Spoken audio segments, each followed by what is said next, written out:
Gearing up for 2021? It's goal setting. The Military Money Show is sponsored by Charles Schwab. Since 1975, Charles Schwab has been helping people achieve better financial outcomes for themselves and their families. You can learn more about Charles Schwab and the work they do at schwab.com. Hey, welcome to the Military Money Show, where I help the military community make, save, and invest money wisely. I'm your host, Lacey Langford, the Military Money Expert. I think we can all agree that 2020 has been a roller coaster none of us bought the ticket to ride. Nothing has gone according to plan. I, for one, can't wait for the clock to strike midnight on December 31st, 2020, so we can start a fresh new year. Are you setting goals for the new year? I myself am making big plans for 2021. So the next two shows, I'm focusing on how we can all set goals for the new year and achieve those goals. The first episode on goals starts with my guest, Ron Worley. He's here to help us all start setting goals for 2021 the right way. And Ron is no stranger to overcoming some challenges to meet his goals. Ron L. Worley II is a self-made millionaire, professional speaker, successful multipreneur, and avid life liver. Plus, he's a fellow podcaster who follows his own code. He launched his career as a licensed bail agent 25 years ago and went on to open 11 other businesses, create 4 successful retail locations, and founded the Worley Way, a definition of bravery, trust, family, and freedom. Ron has ridden on the edge and lost everything along the way, from addiction and homelessness that nearly cost him his life to arrest and heart failure. He has asked all the wrong questions to find the right answers. Ron is real and talks about real issues and his true story of overcoming multiple hardships. Ron shares his story of overcoming those addictions and being in a ditch twice. Plus, he shares advice and resources on how you can set goals to help you find success in 2021. Here is my chat with Ron.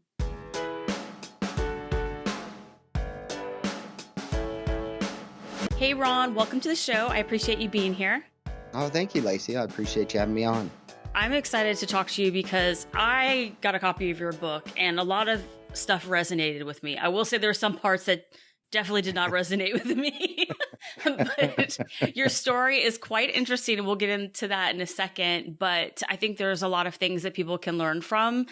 Tidbits sometimes just stick out with people when you hear other people's stories. So I think this is really going to be a benefit to people getting ready for 2021 and having a great year and starting it off right. So I want to start with a brief rundown of your background with adversity, because you definitely had some adversity. You had some things that were going on with your background growing up. Can you tell people a little bit about your story?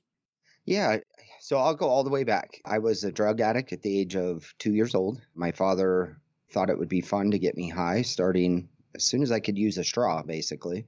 And so that continued on until I was 30. I smoked weed literally at least once a week for 28 years. So that sort of set my path forward to use drugs, alcohol. By the time I was 15 years old, I was a full-blown alcoholic. And I was hiding it. My mother was actually an alcoholic as well, and she had gotten sober when I was somewhere around 12, 13 years old. So I learned how to hide it from her, the best alcoholic in the world. So you can imagine that was very difficult. And so I set my path to automatically fail when it came time for me to take on my own path. Sure, at 2 years old, I didn't have a choice, but at 15, I sort of had a choice. I could have quit drinking, just been a normal person, if you will, and I chose not to. And I kept that up all the way through the time I was 30. In the meantime, I was married and had children, and those people left my life due to my alcoholism. I had lost a 6-figure-a-year job in the 1990s. My company, my cars, my boats, my houses, everything. I found out I was allergic to alcohol somewhere around 28 years old because every time I drank, I would lose stuff. I couldn't just have one drink. Couldn't be social about it. Something that my father taught me was to do everything to excess. Now, my father showed me how he treated women was the way to be a man. And so I had this false sense of manhood, and I was supposed to grow up, drink, not come home, womanize, beat your women, beat your dogs, beat your children, and that's a man. And I struggled with that for years and years and years, even as a child, because I didn't relate to that. I got away from my father in 8th grade, and I moved in with my mother, who was freshly sober, and my stepfather, and they sort of tried to put me on the right path, but by then I was too far gone. I battled with a couple of suicide attempts later on in life, and this is a spoiler alert for the book. My father was killed, and that set me down a whole nother path of self-hate, self-doubt, and I spent years fighting that battle. Finally, I got sick of it. I was homeless, just had my second rollover car accident where I was pitched from the vehicle in both of them, and this one, the second one, was pretty bad, and so I wasn't mobile when I got out of the hospital. So I had to lay around drinking and feeling sorry for myself for a few weeks. And at that time, I hadn't seen my children in 6 months, and it was just eating at me every day. I loved my children very much, but I couldn't do anything about that. Fast forward to the last day I had a drink. I'd had enough, and I decided to go home. I was in Nebraska, homeless in Nebraska. I know that sounds weird, but I was basically couch surfing at the time, trying to find a place to stay every night. My brother gave me a chance to come live with him if I would get sober. I said, deal, I'm ready. I spent 30 days going to AA meetings 3 times a day, just put myself into that. Long story short, I got sober. I stayed sober. It's been 17 years now. Funny story, though, about 8 years into it, I started to feel purposeless. I didn't have, what was the point of being sober? And I started to want to go do things that my old habits were telling me to do. The old tapes in my head were telling me to go back out and drink, go tear it up and have fun. And you've got this money and success and you deserve it. And so I found a friend of mine named Jim Hensel, and he has mayhem mindset. And he basically set me down, and I call him my man coach. He taught me what a real man is. And it's interesting because what I thought was a man was absolutely not a man. And he helped me become okay with myself through these 10 values that I call the Worley way. These values actually, I didn't have any growing up. So these values actually helped me structure my own life and also helped me structure my relationships with people. And as soon as I started doing that, all of a sudden I found purpose. I started to be successful in life rather than just work.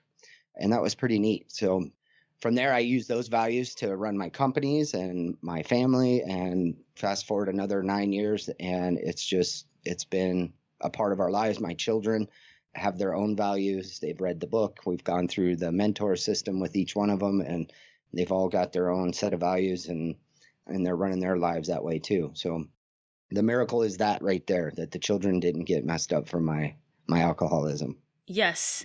You have definitely come a long way. When I was reading your story, I thought it was crazy. It was the first time you were in a ditch, that didn't change the trajectory, because that sounded like also a horrible accident. Yes. And somebody else was in the car too. They got thrown. So there was a couple of people in the ditch. Right. And it wasn't even very long after, right? Less than a year that you were in a ditch again. Yes, absolutely. And yeah, it's funny because it's like without consequence, I don't learn. And I didn't have any consequence the first accident. I walked away from that. That was by far the worst thing I've ever been through. I mean, I was thrown from the car and the car landed on top of me. So when I came to, I was buried underneath the car and they had to push it off of me. And I kind of walked away stupidly. I was drunk God loves drunks. He kept me alive. But that was not the end for me. I had to do it one more time. So what was it that you just decided on that second time, like, I'm going to quit drinking? Or, what was the factor that made you change? And then how did you actually make change? Was it just one goal at a time? Like, I'm not going to drink. And then you took it from there? Yeah. So what made me change was I was figuring out that, so I went to Nebraska to die. I had no intention of living through. I just thought I was going to go there, keep enough work, drink myself to death and be done. And that just would not happen. And after that second rollover car accident, I'm like, well, this isn't going to happen. And my children not being in my life at the time, which was the best thing for them. They were all very, very young, under 6 years old. That was eating at me every day. And so I knew that problem wasn't going to go away. I wasn't going to stop feeling that. And the only way I could see to fix that feeling was to just do right, just get sober and see what happens. So it's a cliche, but one day at a time is what they teach you in AA. And it's absolutely true. I would wake up every day wanting to drink, Some days I would be crying, some days I'd be angry, some days I was happy. And every single day I would just march into those rooms and listen to everybody else's train wrecks.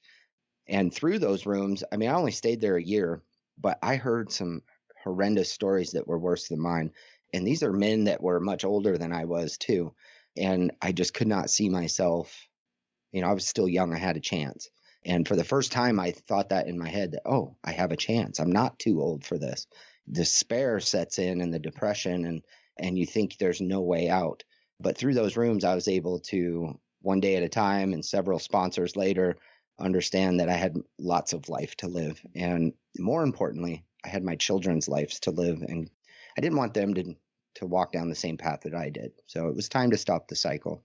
As far as goals for the alcoholism, it's much different than what I do in business. The goals for that was to stay sober. So I was only thinking of myself. I was being selfish, and I had to be for a while. So every day was, what can I do to make myself stay sober today? And then after a while, you just add those up and you start putting time behind you. And I don't believe, for any of your listeners out there, we're not stuck in alcoholism, addiction in general forever. I do believe we can recover from it. This is my belief. There's no science behind this. I do believe we're not stuck in forever recovering. I think we can banish that addiction completely from our lives. It's okay to not drink. It's okay to not use. That's, we're normal. Normal people don't do that. Right. I like in the book, and you just touched on it a minute ago, is finding this person that you started to see an example of a man. But in the book you talk about before, like looking at your father, you were looking at maybe some examples that weren't probably the best example for you to be following. And that's what you were born into. Right. But I like that you're saying like you're finding a better example and you don't have to stay where you're at. Right.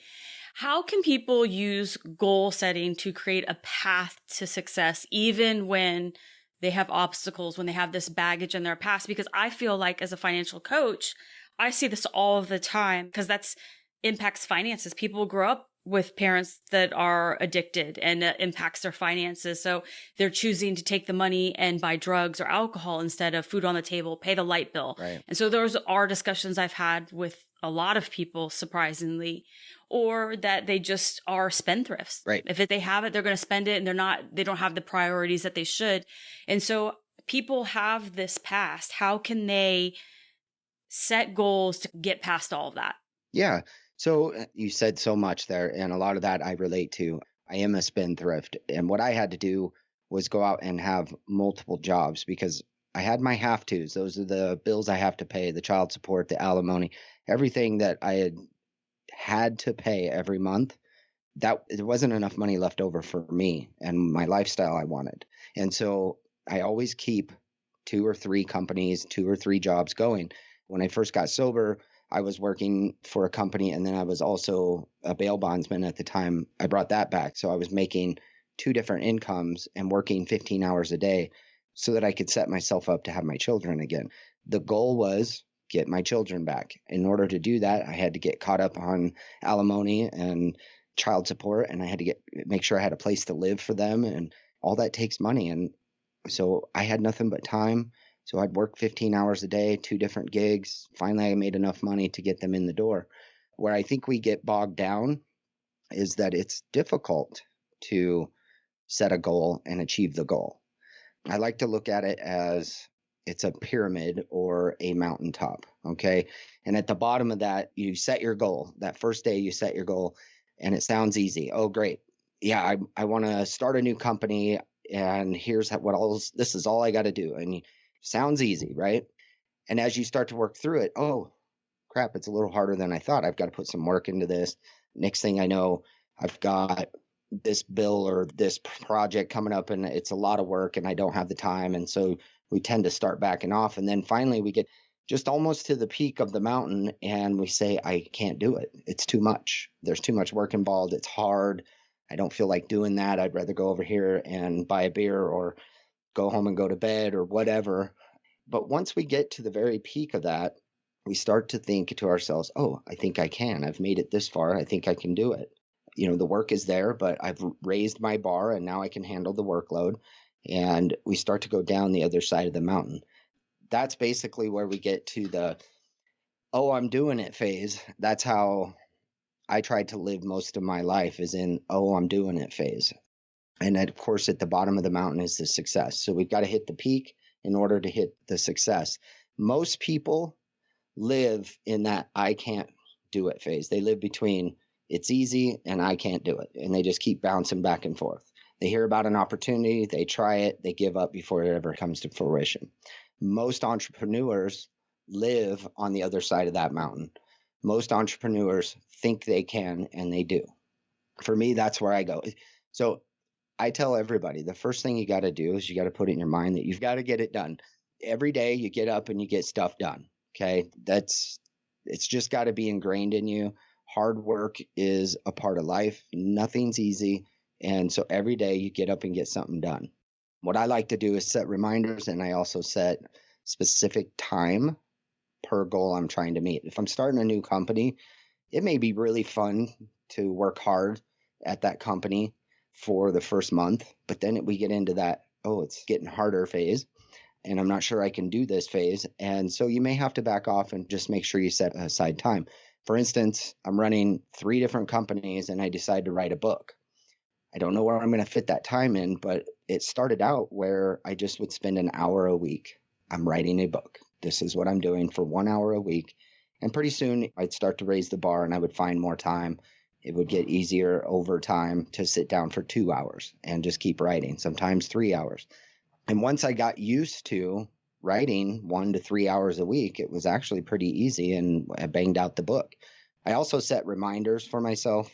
So, it's pretty easy to say, yeah, I don't feel like writing that book today. It's a lot harder to say, I can't go do this fun thing over here because I've got to write the book. So I set reminders for myself. Hey, you're doing it. Affirmations, if you will. You're doing it. You got a book to write. Remember, Saturday is the day you got to write your book, blah, blah, blah. And those pop up and remind me that, hey, you're still doing good, big boy. Keep it going. Yeah. The little things start to add up. Yeah, the little things do add up. And I think we need small wins in every goal we have, because, a lot of goals, they're lofty goals. If I want, for instance, I'm getting ready to start a project and I've got a partner that is really good at keeping me anchored, because I'm always living in the, oh, that sounds easy phase, right? Oh my gosh, I'm going to go build this subdivision and we're going to develop it and it's big money and it's going to be exciting. And I've already fast forwarded to 3 years down the road and I'm counting money. And then there's all this work involved in between. And so I have a business partner with my real estate stuff that he does the numbers and he keeps me grounded and then reminds me of the work involved in between. And it's good to have those people in our lives. My wife is the same way. She keeps me grounded. We call her the anchor. I'm the dream maker. It's a great duo. And she also is a get stuff done person too. We're both very goal-oriented people. And so we're always working towards a goal. And, there'll be nights where she's staying up until midnight just trying to write a contract or something because she's got to get it done. Right. I think that's something you can't teach. It's something you've got to ingrain in yourself. You've got to self-motivate. I can sit here and tell your listeners all day long, this is all you have to do. But until you actually do the work and understand that it's going to take hard work, we're never going to achieve those goals. I think with goals this applies to starting a business goals, or getting your finances in order, that it's imaginary when you start. Yeah. It's all in your head, and that's where it should be. But you have to keep doing it until you believe, and then other people start to believe. And I say that all the time about my business and the things I'm doing and the goals I set, is that when I tell my husband I'm going to do these things, it's like my imaginary friend. Right. It's like, okay, she's on her computer doing something, Lord knows what. But until I start to build it and there's other people that are involved or there's money involved, then it really starts to become I actually tell my family members, like, my business is like Pinocchio. Like, it's a real boy now. Yeah. Like, it's yeah. like, for a while, like, you're building it. And so that's how I think when I look at goals, is like right now, it's just something that's spun out of air. Right. And then now it's going to start to build as you start to add things to it, the work that you're doing, and you start to believe by that repetition. That's right. That's exactly right. And what I like to do is I use regular paper. I write things. I use a whiteboard and it just stays up. I don't erase it. I leave it up there, and all my jargon and everything that I think about during the week stays up there. And I just kind of write over myself and erase a little spot and then write over that too. Because what you're talking about is absolutely true. It's just airspace until it becomes fruition. It's easy for people to imagine making money at something that they think is a great idea, but it's hard to make the great idea make money. Really, if you just write it down, it becomes something right off the bat. And the good thing about setting goals is, let's say you have a goal to start a new business. Well, there's 100 million other little mini goals that you have to achieve in order to start that business. And so when you write down the one big goal, and then you go backwards and you start writing down all the things to achieve that goal, you sort of get this pipeline of to-dos, a to-do list that you have to achieve to make that goal. And once you start marking those off, now you're starting to get some momentum. And I really think it helps people stay motivated that way. Just start marking off that to-do list. I like that you talked about the whiteboard and that it's kind of living, that you're making adjustments and like you're knocking things off the list, because I think that's so true. But it also keeps you present in that goal. Yep. That it's not just in your head, that it's written down, that becomes evidence of it. And then you are making adjustments as you complete things or realize maybe there's another action you need to take that you weren't tracking before. Absolutely. And I think when we put them on our computers, this is why I don't do it on my computer. It's a tab, or it's, you reset your computer and it goes into your documents folder and you never see it again. You have to actually physically pull it up to see it. But every time I walk into my office, I see my whiteboard. Yeah. And it makes me think about I've got to do this. I got to get this done. Oh yeah, I'm doing that. And it's another reminder that I'm working on something. Yeah. I get that a lot from people asking me, how the hell did you do all this stuff? And I think another key to achieving your goal is to hire the right people. We need professionals in our lives, and I'm not professional at hardly anything. I have big ideas and I know how to get there. But I've got a great secretary. I've got a great assistant, my wife, my kids. I hire whoever I need to in order to help me achieve that goal. And I think people need to understand that. Yeah, right at first, we may not have enough money to hire people. But partners, they're great. Family members, they're great. They'll help you. I'm sure, if nothing else, they're a great support mechanism and they keep you accountable. Yeah. I like that you talked about putting it visual instead of in your computer, like where it gets put away. And it really made me think of a goal that I recently set, was to take more vitamins. I went on this mastermind retreat and two of my friends, they pulled out these pill boxes and I was like, you guys look straight up elderly. I was like, why do you have so many vitamins or pills? And they're like, well, they're all vitamins. And they started telling me like the benefits. And so long story short, I'm like, I'm going to start taking vitamins, but I kept forgetting to do it. So now every night I lay out the vitamins. And so they're clear, like what I need to take. And I put them right in the middle of the way in the kitchen. And so that way, first thing when I get up in the morning, I'm like, okay, I'm tracking. These are the ones I'm taking. And, but that was the goal, is to do it. But until I started putting it straight in front of my face, I didn't, now I'm getting better about remembering to do it. Like I put all the vitamins away for Thanksgiving, and then I was like, oh man, like I started to forget again. So I had to get back in that habit of pulling it out. So I like that, that you're kind of putting it in your face. Yeah, we have to create habits. And that's what you're doing. You're creating a habit by having it in your face all the time. You probably think about taking those vitamins every single time you see them. Yeah. But you only need to take them once or twice a day. So it's on your mind all day, and you're going to create a habit so that you can clear your mind of that thought. Your mind just wants to work that way. Yeah. You're bringing up a lot of things that I think is important to goal setting. We have to have confidence in the goal we're going to achieve. And the only way we can have confidence, or the way I believe we can have confidence, is through practice, preparation, and perseverance. Yeah, we have to remember to take our vitamin every single day, and whatever it takes to do that, we have to keep practicing that. Keep taking it. And the way you're preparing for that vitamin is you're setting it out on your counter. That way you're successful at taking your vitamin. And then, of course, perseverance is, oh, I forgot to take it today. I'll try again tomorrow. And we just keep doing that over and over and over. And pretty soon, we're taking our vitamins without any issues. Yes, and my hair is getting shinier. Perseverance. Yes. I'm trying to find that magic pill that gives me my hair back. You know what? It's funny you say that because that's the pill I'm taking. They are not sponsoring this show, but it's Viviscal.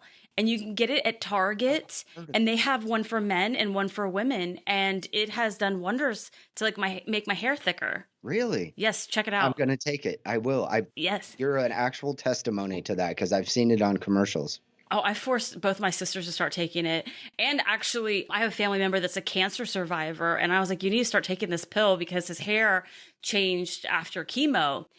My hairdresser told me about it because I was complaining about my hair. And she's like, I've heard this is the pill to take, but you have to take it like 3 months. But after 2 weeks, like I saw results, and you take it like twice a day. And that was the whole point of like, I have to keep this out until I do it, Right. 2 times a day. So anyway. That's amazing. Yes. So check it out. You made a lot of sense there when you say you saw results. That also helps you keep going. Yes. And I think that's something when we're goal setting, it's the exact same way. We set a big old lofty goal. That's too big. We don't see results to that goal. It's hard to get there. So you set the smaller goals, the little to-dos throughout the day so that you see some sort of result so that you keep going towards the main goal. I think you hit it right on the head accidentally there. Yeah. That is a really good point because I wouldn't have kept going. And I think that when I try to save money or invest more or whatever it is, in the beginning, it sucks. Yeah. Because you're right. There's no result yet. But that's the faith part. That's the imaginary part. Right. So just until you're bridging the gap until you get there. But then that's when like your savings starts to snowball or you're paying down debt and that you're starting to see the number go down. But just like losing weight, seeing that on the scale, that number going down is a big deal. What do you think about visualizing? I guess that's you're seeing your dry erase board, but what about just thinking about it? I do that sometimes if I do that with my goals for business, like for how many people I'm trying to get to download my podcast. So I visualize numbers. Do you ever do stuff like that for goals? Absolutely. And I'm still a bail bondsman. I don't know if I'll ever quit doing this because I love helping these people. And by these people, I mean people that have had some adversity in their lives. So sometimes I have to get up at midnight, 1 o'clock in the morning, and I'm usually up anyways, but I have to go out in the cold to go out and meet somebody that's probably going to be late and bail out a criminal and do this and that.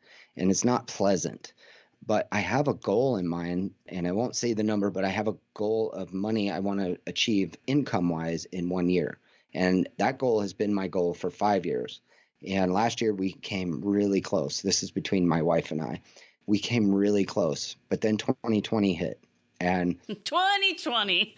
yeah. And it's been half that. And now I'm struggling to make half, but by having that goal in my head, that's what gets me out of bed at night.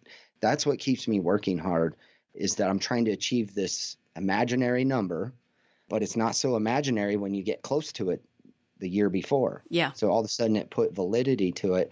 And so $1,000 bond, I'm going to make $150 at 2 o'clock in the morning. It's hard to get out of bed for that. Yeah. I know that's a lot of money to a lot of people, but if you do that 10 times a month, now you got an extra $1,000 a month. That's what keeps me motivated is that visualizing the end result. And instead of counting dollar for dollar that I'm trying to make in the moment, because it's not a lot of money any one moment, but you add those moments up throughout the day, those dollars up throughout the day, throughout the month, throughout the year, and pretty soon you're going to hit that number. So I think it's huge, and it's more than just money. I think if we visualize success in other areas, you read my book, you understand that money is not the goal, and that's not the riches of the book. It's relationships and time with people. And so for me, it was visualizing getting more freedom to go out and see people. And actually 2020 helped me with that because I couldn't work as much. So I went and traveled around and I see people, go see my mother, my brother, my uncles, my aunts, just for fun. And I think that's where we take care of ourselves so that we can make more money in the long run. So there's got to be, like you say, results in order to do that. And for me, in order for me to get to my goal on making the amount of money I want to make in a year, I've also got to take care of my soul along the way. And those little things help me visualize that. What about people that are so lost or confused that they don't even know what they want? They don't know what goals they want to set. they know something has to change. And it sounds like you were at that point, maybe you didn't have this big grand plan for life, but you knew like, I need to do this one thing or something has to change. What's your advice for those people to help them find direction and set and reach goals? Yeah. So when we can touch something, feel something, attach ourselves physically to it, that is the easiest way to understand how to make goals, to achieve goals. I think people should go work out. I think people should go be healthy, not just eat right, but go do something active and make a goal. It's easy to achieve a goal if the goal is small enough.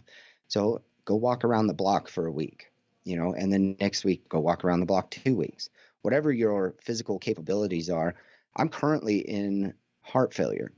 You read my book. I died 4 years ago. I couldn't work out for 3 years. I was on the verge of death for those 3 years. I suddenly got healthier and I just kept plugging away. I was doing little walks and things like that. But over time, now I'm working out right next to everybody else, and I'm talking hard cardiovascular workouts. And my wife is right there with me, and she's dying too. Where I'm keeping up with these people just because over time I just kept setting mini goals. My first goal was to get into the gym again. My second goal was to work out like I used to. My third goal was to look like I used to. My fourth goal was to get my weight down, eat right, blah, blah, blah. And pretty soon you fast forward a year and a half and I'm right back into where I was at before I had heart failure. Only I'm running on half of what I should be running for my heart's capabilities. But those types of triumphs are physical. We feel them. They're emotional. They attach to us. And they also show us how to have grit and grind hard for the other types of goals that we may have. It teaches us how to achieve goals. And I think everybody should just start there. I know this is about finances, but heart, mind, body, those are all important. We have to take care of ourselves in order to understand what it takes to make money. I can guarantee you any billionaire out there, any millionaire out there works harder than all of us. They are humped up all day and they have people humped up for them all day long.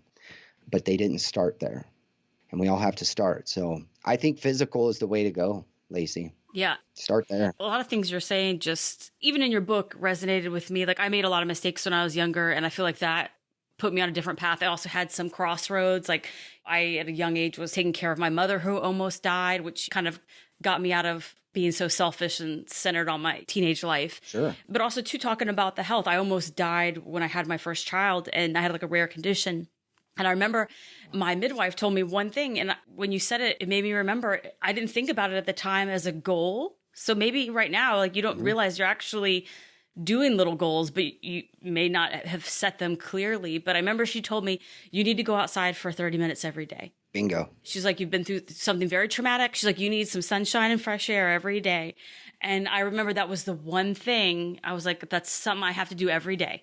I got to take care of this baby, keep him alive, and I'm going to go outside for 30 minutes every day. And it really helped get me back into a better mindset. So absolutely, I totally agree that the physical part and the mind all go into keeping you strong to finish reaching your goals, which leads me to my next question I want to ask. And you probably can relate to this based on your story, is what about people that have set goals and they have mistakes or they get off track? Like, how can they get back on track, not beat themselves up, kind of get stuck with, oh my gosh, I failed again? No, like get back up and do it? Or what's your advice? So it's awesome that you mentioned that, because I actually teach everybody to fail. All my mentees, I tell them all the time, we're going to fail. I fail every single week. If you're not failing, you're not trying anything. And it's really important to fail at something, because that's how we learn how to correct it. It's not a give up moment. It's a try again moment. And so if you're failing, you're taking something from that. And it's cliche. Again, you hear fighters say it all the time. They lose and they come back better. It's a fact. If we just take what we learned and try again, we're going to do better. There's many times in my life where I've given up on things. When I was drinking and an addict and didn't like myself, I took those as moments to wallow in it and just bathe in the nastiness that was self-worth. And nowadays, I just look at it as an opportunity to laugh at myself and say, boy, that didn't work. Let's try this. Now, I will say that it's been easier because when you have a little bit of financial backing in yourself, you can try again. There's been times in my life where I had done a multi-level marketing company situation and put in all the money I had in the world, plus my parents' $5,000. And I was 23 years old and I went out and just blew it. And financially, I was so upside down. It took me several years going back to work for someone else in order to make up that financial loss so that I could get back on track of being an entrepreneur. And I think what I learned in that 3 to 5 years of trying to come back was far greater than anything I could have learned by succeeding in that company. By the way, that company is out of business now. So eventually I would have failed anyways and never learned a damn thing. So yeah, people just have to understand that a step backwards is not the end of the world. It's just a step backwards. Yeah. We can step forward 2 more times. Just get back on the horse. It's difficult. And so I use the analogy of a ring. My father was all about fighting, street fighting. We fought all the time. He would sick me on people. He'd say, go kick that kid's butt. And I'd go over and kick this kid's butt. Some of those stories were hard in the book. Yeah. Yes, I will say, but you said it, for most parents that, a lot of the things that happened to you that would make people uncomfortable. Yeah, absolutely. And I couldn't imagine doing that to my children. My children have never been in a fight, which I still think is backward. I don't like it, but I have a wife that was a police officer and she said, you will go to jail if you're in a fight. It doesn't matter who started it. Right. And so I'm so happy she was in our lives because she kept us straight, black and white, straight. And I'm full of gray. So she keeps me on the right path. But my father taught me how to fight, and that's all I know is fighting and wrestling and competition, football, whatever. And so the ring that I talk about in my book is a representation of the place in my head when I think of a ring. This is the place that I can take all my woes, the failures, the old recordings, the things that bring me down. They're only allowed to bring me down in the ring. And so I find a space to do that. Sometimes it's my car. For 5 years, it was my counselor's office.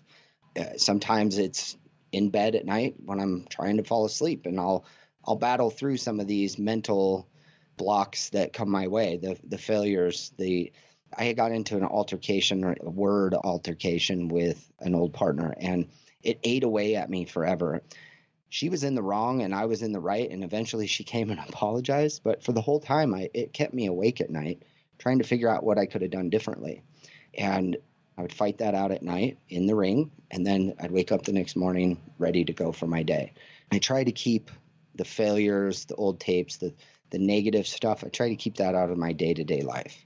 I've got people that look up to me, people that I have to support their families that work for me, and so I can't be living in turmoil and woes and negativity all day long. So I try to put them in that ring, and I think everybody should. You can call it whatever you want, but it's just the place that you escape to, and you think about those things, you get angry about them, you cry about them, whatever it takes, and you work through them. And you may have to go there every day. I don't know. It's different for everybody. What's your advice for people listening right now, 2 things they can do to start setting goals for 2021 and getting ready to make change? First of all, let's make a small goal, something that you're going to do that's a repetition goal, something you're going to do for a extended period of time. It doesn't matter what it is, but it's something that you can physically embrace, something you can emotionally embrace that makes you feel like a winner. That mindset will help you with the second goal. Make a big, lofty goal. Get it up on the board, write it down, and then work backwards. But get it down. On January 1st, write down that goal. You're going to start a new business, put the name of the company up there. I always love to start with the name of the company. It helps me stay motivated to start a new company. And I'll get out the thesaurus and just have fun with it. It may take me a month sometimes to come up with the name, but that's a goal. On January 1st, make that goal. Don't make goals that you know you're not going to achieve. Make that big, lofty goal, and then make one that you know you can achieve. If it's drinking a gallon of water every day, so do it. That's a simple goal, and you're going to be proud of yourself. You're going to feel like a winner, and it'll help you achieve the other goal. Okay, and one last question about goals real quick. What about people that you mentioned your team around you, you mentioned your wife. Mm-hmm. What's your advice for people that maybe are surrounded by people that aren't good for them? Yeah. Or good for their goals, that aren't keeping them positive, aren't keeping them motivated, or not believers and are detracting from them getting to where they want to be? Yeah, to me, that's motivation. That's trophies, man.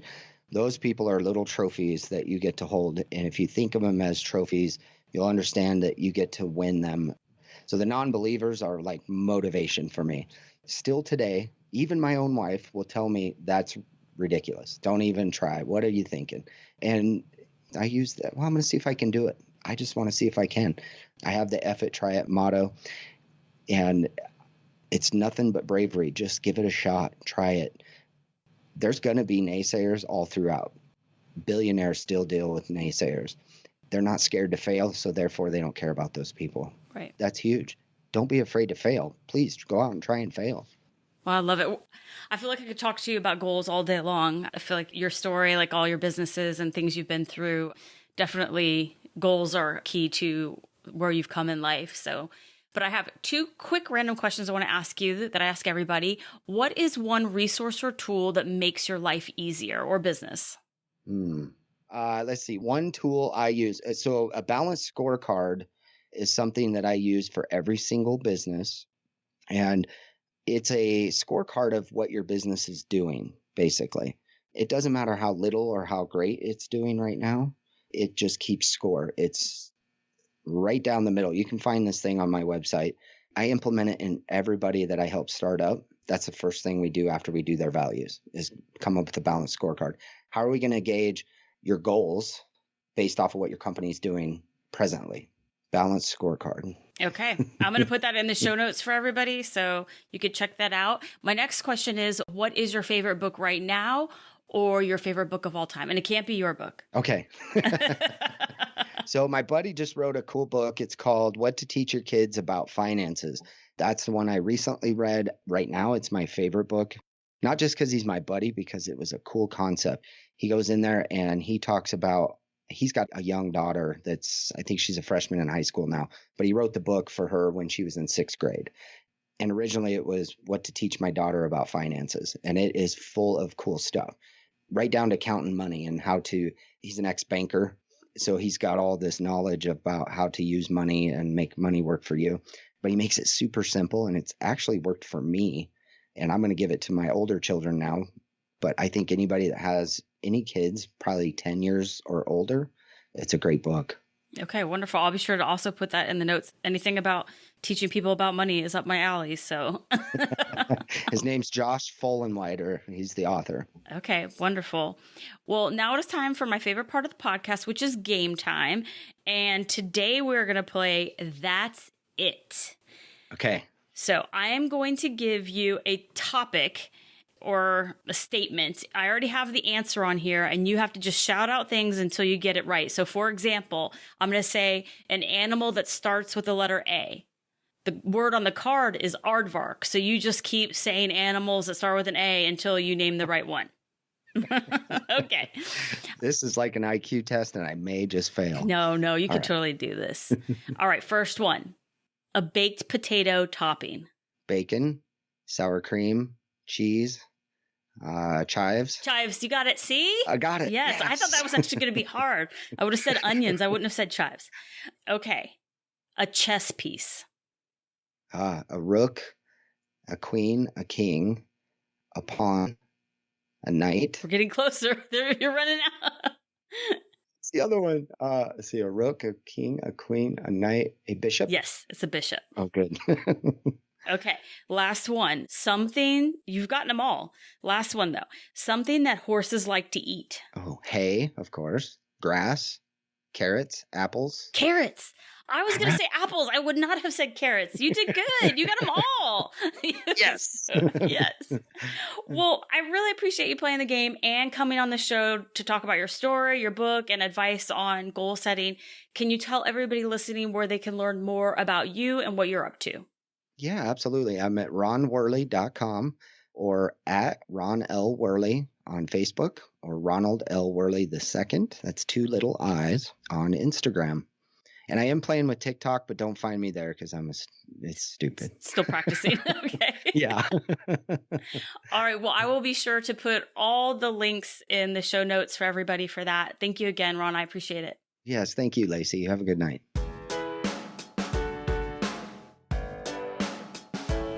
Thanks to Ron for coming on the show to talk about setting goals with me. I had a great time chatting with him.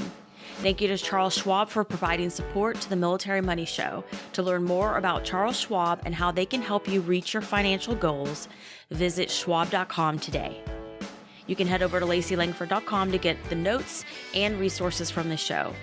Next week on the Military Money Show, we'll continue the discussion on goals with my guest, Nelson Tressler, an Air Force veteran with an amazing story. I appreciate you listening, and I will talk to you next week.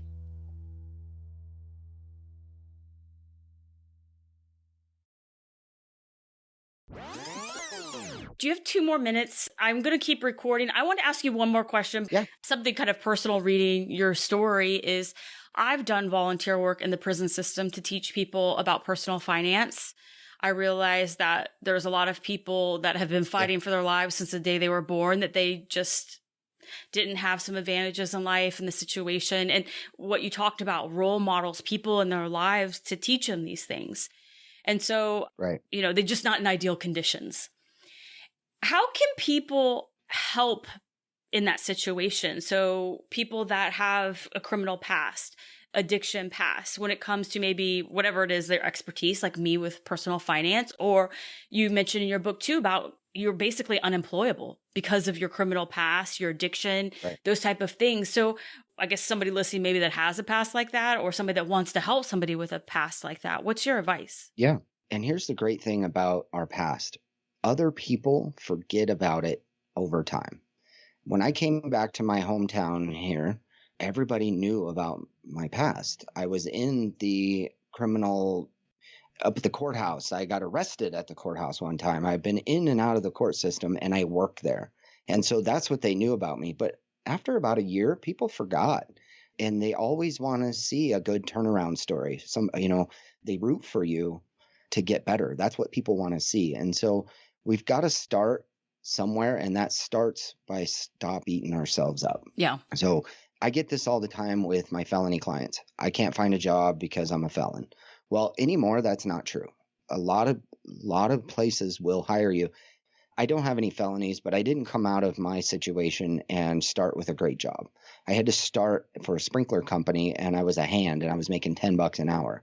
But I had a job, and I was able to start saving money and get a place. And you have to start somewhere. So I challenge those people to just get a job. Just start. You may have to have 2 or 3 jobs. We don't need to suck off the system. We don't need to have people help us. We can go out and do this ourselves. Your consequence of the choices you made in your life, or maybe you have to work twice as hard as everybody else for a while. Yeah, for a while. I like that you added that, for a while. Not forever. Right. Not forever. It's along with working for a while, working your butt off, maybe working 20 hours a day for 5 days a week and taking a day or 2 off, or working 7 days a week, is that you can take 1 or 2 days of that income that you're making and save it. Put it aside. Live within your means. Stay at your family's house for a while. Do whatever it takes to be able to save something every paycheck. Eventually, that something, that's your end goal. That's as soon as I achieve this amount of money, even if I'm saving $1 a week, in 552 weeks, I'm going to be able to stop doing this hard work. I'm going to use that money to start my own business. And nobody cares if you're a felon if you start your own business, unless you're working for the government. Yeah, there are a couple. But I hire felons all the time. Most of my trade workers for my real estate business, they've got a criminal past. I don't know if they're felons. I don't ask. They do really good work, and they own their own business. They pay taxes, but they didn't start out there. They had to work for somebody for quite a few years. And I really don't think it's any different than an 18-year-old coming out of high school with no experience. They've got to go get some experience. Even a college student coming out of college needs to get experience. The same thing with a criminal coming out of prison even. They just need to understand that every day we look in the mirror, we have to love the person in the mirror in order to continue on. And the good thing is we can go look in the mirror as many times a day as we want to and just start over. On top of that, I think it does help to find a good mentor. I'm always available to mentor. I'm not always available for one-on-one time, but there's lots of people out there like me that will pick up a phone, will text, will email, whatever it takes to connect with somebody and just give them a step forward, keep them motivated, and help them achieve some sort of success. Thank you. I appreciate you answering that. Yeah, thank you.